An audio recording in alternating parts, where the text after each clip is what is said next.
Assalamualaikum warahmatullahi wabarakatuh. Jumpa lagi dengan Bu Antik dalam pelajaran biologi. Kali ini kita akan belajar tentang materi spermatopita atau tumbuhan berbiji.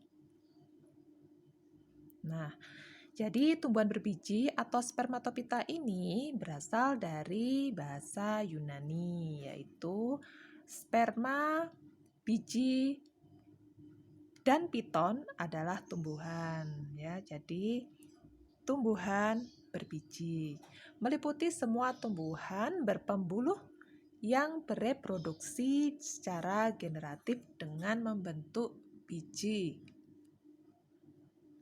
Ciri-ciri tumbuhan spermatopita atau tumbuhan berbiji yaitu sudah tergolong kormopita ya, karena sudah dapat dibedakan antara akar, batang, dan daun. Tubuhnya makroskopis dan ukurannya berbeda-beda. Jadi ada yang tinggi sekali, ada yang tidak segitu tinggi. Dan bentuk tubuhnya ini dibedakan atas semak, perdu, pohon, atau liana. Cara hidupnya fotoautotrof, jadi bisa melakukan proses fotosintesis. Memiliki berkas pengangkut, silem dan floem ya.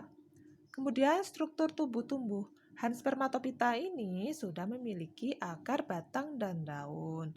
Batangnya ada yang serabut dan tunggang. Batangnya ada yang berkambium dan ada pula yang tidak berkambium. Daun juga memiliki bentuk dan ukuran yang bervariasi. Nah, sekarang kita masuk ke klasifikasi tumbuhan spermatopita. Jadi, spermatopita ini atau tumbuhan berbiji ini dibedakan jadi dua ya. Yang pertama, tumbuhan berbiji terbuka atau gimnospermae.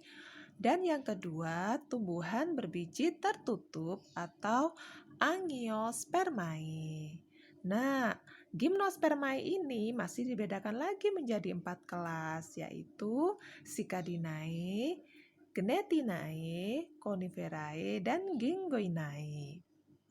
Sedangkan tumbuhan berbiji tertutup atau angiospermae dibedakan menjadi 2 kelas, yaitu dikotil dan monokotil.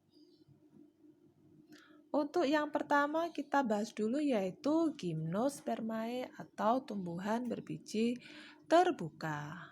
Ciri-cirinya bakal bijinya tumbuh terletak di luar megasporofil atau ovarium ya. Jadi ada di luar bijinya, tidak di dalam.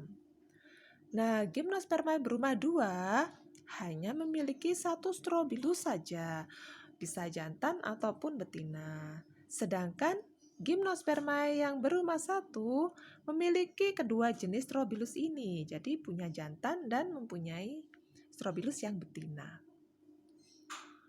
Sudah merupakan tumbuhan yang berkayu. Sistem perakarannya berbentuk tunggang dan serabut. Batangnya dapat tumbuh besar dan bercabang-cabang. Daunnya juga bervariasi, ada yang kecil dan tebal, berbentuk jarum, ada pula yang tipis seperti berbentuk lembaran.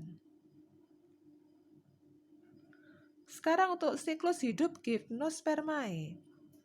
Jadi gimnospermae ini menghasilkan heterospora. Heterospora berarti dia berumah dua, yaitu berupa mikrospora dan megaspora.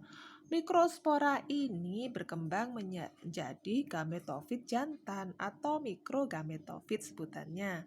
Dan isinya adalah serbuk sari. Jadi diingat-ingat ya, mikrospora itu adalah yang jantan. Sementara itu, megaspora dia akan berkembang menjadi gametofit betina atau megagametofit.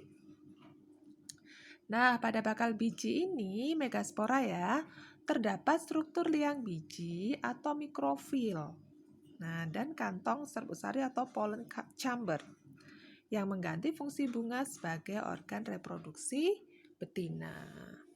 Nah, nanti setelah serbuk sari dilepas, butir serbuk sari berkembang menjadi sperma. Nah, sehingga pada saat penyerbukan, serbuk sari nanti melekat pada bakal biji. Kemudian, sperma nanti bergerak terus menuju sel telur melalui bulu serbuk atau saluran ya, bulu itu. Saluran menuju ke ovumnya atau ke gametofit betinanya. Nah, jika terjadi pembuahan, akan terbentuk zigot yang berkembang menjadi embrio dan biji. Nah, setelah itu jika biji nanti jatuh pada tempat yang sesuai, biji akan tumbuh dan berkembang menjadi tumbuhan baru. Ini adalah siklus hidup dari Gymnospermae. Yang gambar yang atas sendiri Strobilus ya, Strobilus bentuknya seperti kerucut itu Strobilus betina. Dan yang bawah adalah Strobilus yang jantan. Oke, yang betina dia akan menghasilkan ovarium ya. Yang jantan dia akan menghasilkan serbuk sari. Ini adalah gambar dari serbuk sari dan sel telur. Jadi yang gambar yang warna biru, yang X itu adalah gambar dari serbuk sari. Dan yang X yang warna ungu dia adalah berisi sel telur ya. Jadi yang biru itu adalah gametofit jantan dan yang ungu adalah gametofit betina. Oke, untuk klasifikasi Gymnospermae dibagi menjadi 4 divisi tadi, 4 kelas ya. Yang pertama adalah Cicadinae. Yang kedua Coniferae. Yang ketiga Genetinae dan keempat adalah Gingoinae. Cicadinae sekarang. Cicadinae dia mirip palem ya, jadi kayak palem-paleman gitu. Jadi batangnya pendek dan tidak bercabang. Daunnya majemuk, banyak ya, dan helaian daunnya menyirip.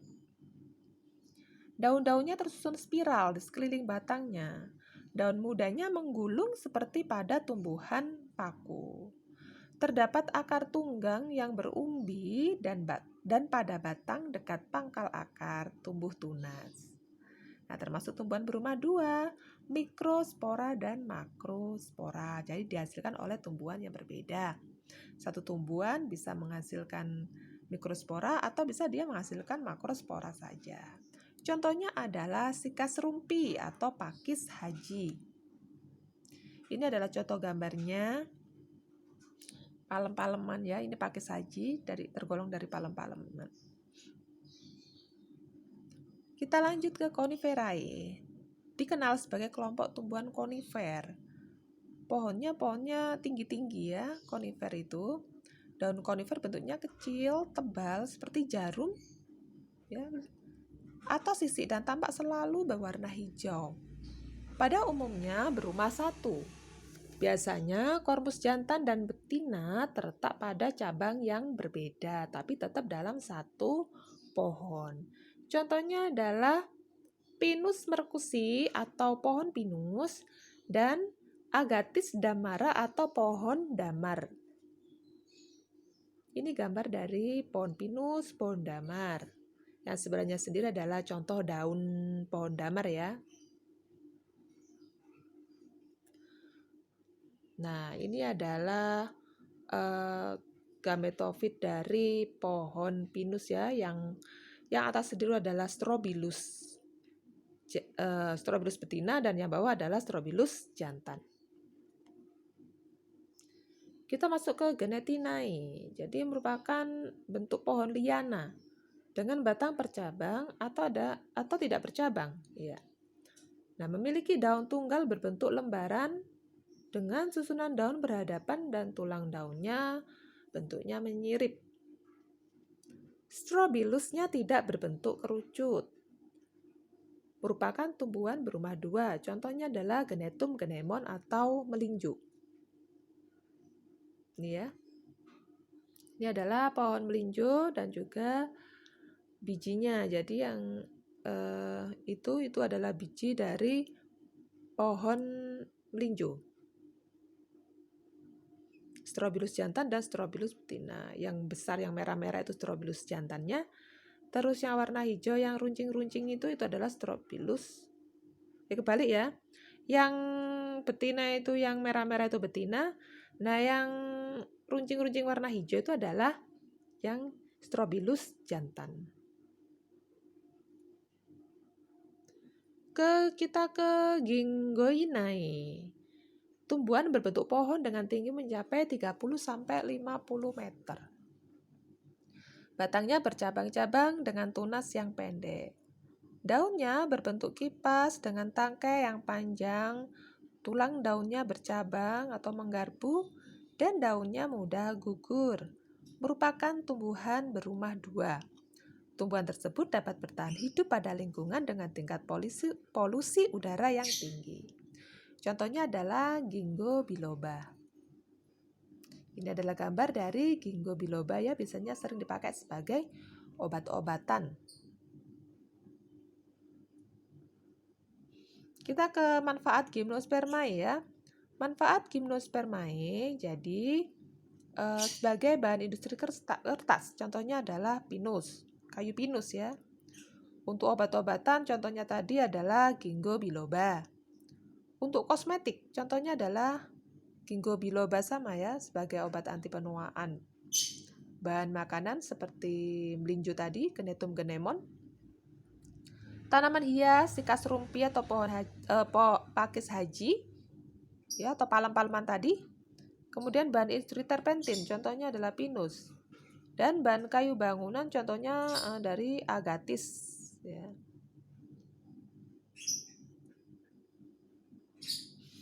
Kita masuk ke Angiospermae atau Magnoliophyta. Nah, Magnoliophyta ini disebut juga sebagai Anthophyta. Dari bahasa Yunani ya, anthos artinya bunga dan piton artinya tumbuhan. Dia memiliki bunga sebagai alat perkembangbiakan secara generatif. Bakal bijinya berada di dalam megasporofil yang termodifikasi menjadi daun buah. Ya, tubuh Angiospermae ini sudah ada akar, batang, daun, dan bunga. Akar Angiospermae itu berakar tunggang dan ada juga yang berakar serabut. Batangnya juga pun ada yang berkambium dan ada juga yang tidak berkambium. Daunnya itu memiliki tipe tulang daun yang bervariasi. Bunga sebagai alat reproduksi generatif tumbuhan dari tunas yang mampat dengan 4 lingkaran daun ya, yang terproduksi menjadi kelopak, mahkota, benang sari, dan putih. Ini bagian-bagian bunganya. Yang sebagai alat perkembangbiakan yaitu putik dan benang sarinya. Untuk yang mahkotanya biasanya untuk menarik perhatian serangga supaya hinggap di bunga tersebut ya. Ini adalah siklus daripada Angiospermae. Jadi bunga tadi itu kan ada kepala sarinya ya, ada benang sari, ujungnya ada kepala sari, itu di dalamnya ada namanya adalah sel induk mikrospora. Nah, sel induk mikrospora ini dia bersifat diploid atau 2N.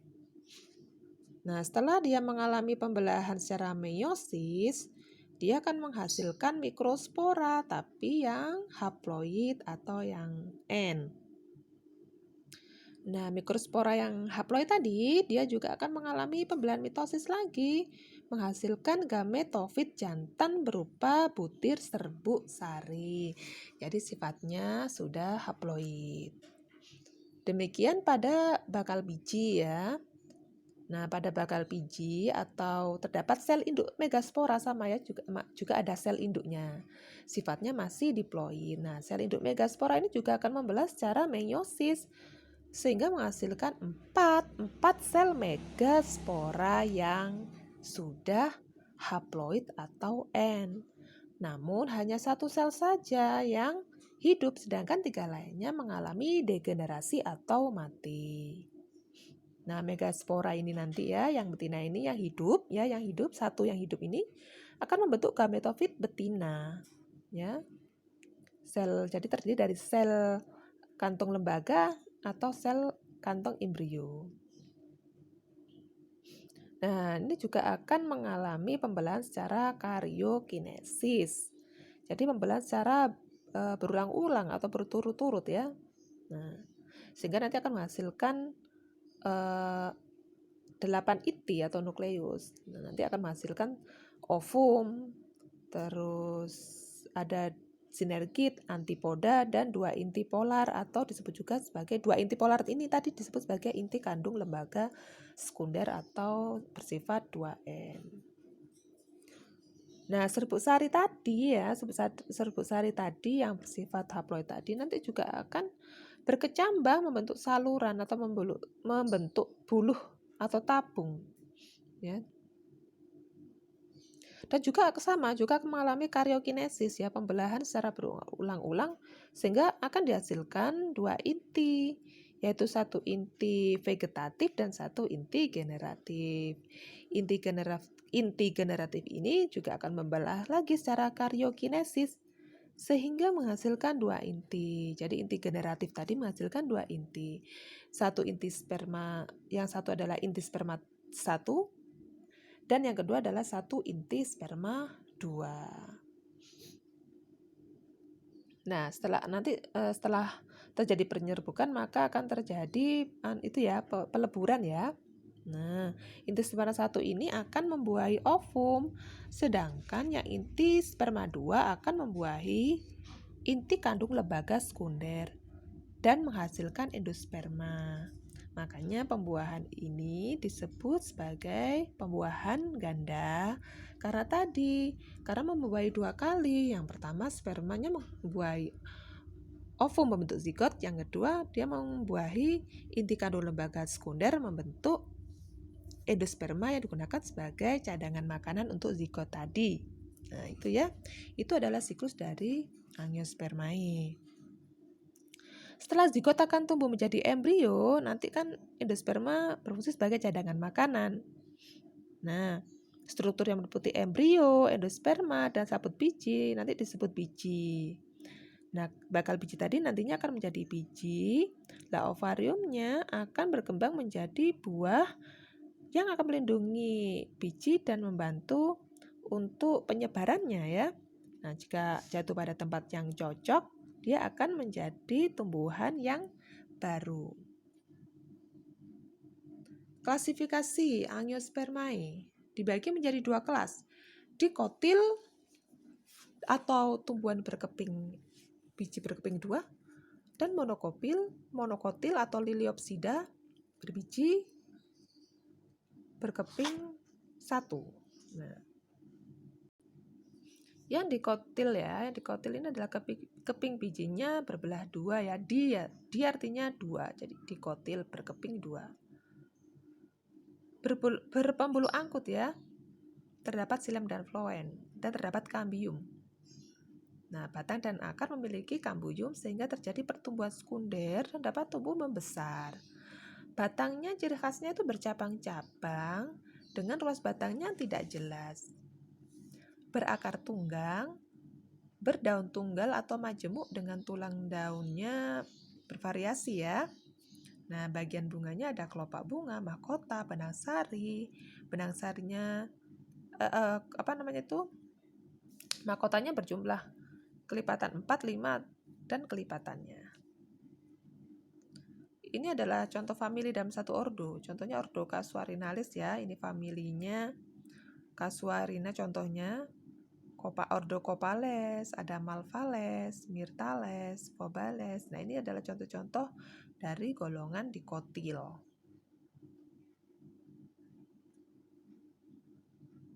Ini juga masih ada banyak ini ya, Ordo Gentianales, Ordo Piperales, Rosales, Solanales diklasifikasikan menurut ciri-cirinya yang sama ya. Magnoliales, Caryophyllales, Nymphaeales, dan Sapindales. Oke, kita ke Monocotyledon ya, atau Liliopsida, merupakan tumbuhan berbiji berkeping 1, bijinya tunggal ya, jadi tidak bisa dibelah. Tidak ada kambium ya, jadi batas antara xilem dan floem tidak terdapat kambium.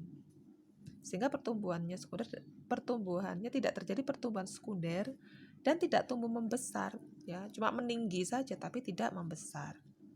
Dan pada umumnya tidak bercabang, cuma lurus ke atas gitu saja, ya, kayak pohon kelapa seperti itu. Memiliki rambut-rambut halus dan ruas-ruas batang tampak jelas. Contohnya aja kayak bambu, ya. Nah, bambu termasuk monokotil, berakar serabut. Pada umumnya daunnya tunggal, kecuali pada kelompok palem. Bersurat daunnya atau tulang daunnya sejajar atau melengkung berpelepah daun. Kayak padi gitu, ya, sejajar. Tulang daunnya ke bawah semuanya, tulangnya. Tulang bukan daunnya, ya, tapi tulangnya. Bagian bunganya kelopak bunga, mahkota bunga, dan benang sari. Bagian mahkotanya berjumlah 3 atau kelipatan 3. Ini adalah contoh-contohnya dari kelas monokotil, ordo-ordonya. Ordo Liliales, Asparagales, Ordo Aresales, Ordo Poales, Ordo Zingiberales, Ordo Caryophyllales, dan Ordo Pandanales. Oke, sekarang kita masuk ke peranannya. Peranan angiosperma banyak sekali kalau peranan angiosperma, ya. Baik yang tumbuhan biji yang dikotil maupun monokotil, sebagai bahan makan pokok, bahan sayuran, atau bahan obat-obatan, dan masih banyak lagi yang bisa dimanfaatkan oleh manusia dalam kehidupannya sehari-hari. Oke, mungkin itu saja yang dapat Bu Antik sampaikan tentang spermatopita. Oke, ya, selamat belajar. Bu Antik akhiri dulu. Wassalamualaikum warahmatullahi wabarakatuh.